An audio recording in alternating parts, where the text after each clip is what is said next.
विधिमंडळाच्या अधिवेशनाच्या तिसऱ्या दिवशी सत्ताधारी अबू आझमीन विरोधात आक्रमक होण्याची शक्यता, तर विरोधक कृषी मंत्री माणिकराव कोकाटेंच्या राजीनाम्याची मागणी करण्याची शक्यता.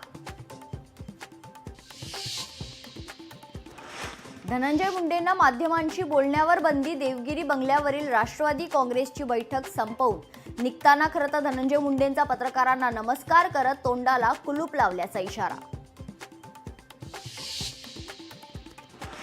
अखेर राष्ट्रवादी काँग्रेसचे नेते धनंजय मुंडेंचा मंत्रिपदाचा राजीनामा, मुख्यमंत्र्यांनंतर राज्यपालांकडूनही राजीनामा मंजूर, तर विरोधकांकडून मुंडेंच्या आमदारकीच्या राजीनाम्याची मागणी.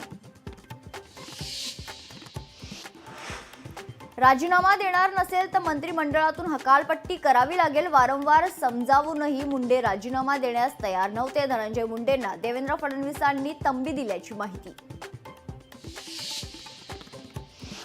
मुंडेंचा राजीनामा आधी का घेतला नाही? मुंडेंच्या राजीनाम्याचं खरं कारण काय? उद्धव ठाकरेंचा सरकारला सवाल. विरोधी पक्षनेते पदावरून उद्धव ठाकरेंची पुन्हा कोंडी होण्याची शक्यता, तर भास्कर जाधवांचं नाव विरोधी पक्षनेते पदासाठी दिल्यानंतर ठाकरेंचे मुंबईतील आमदार आणि नेते नाराज असल्याच्या चर्चा.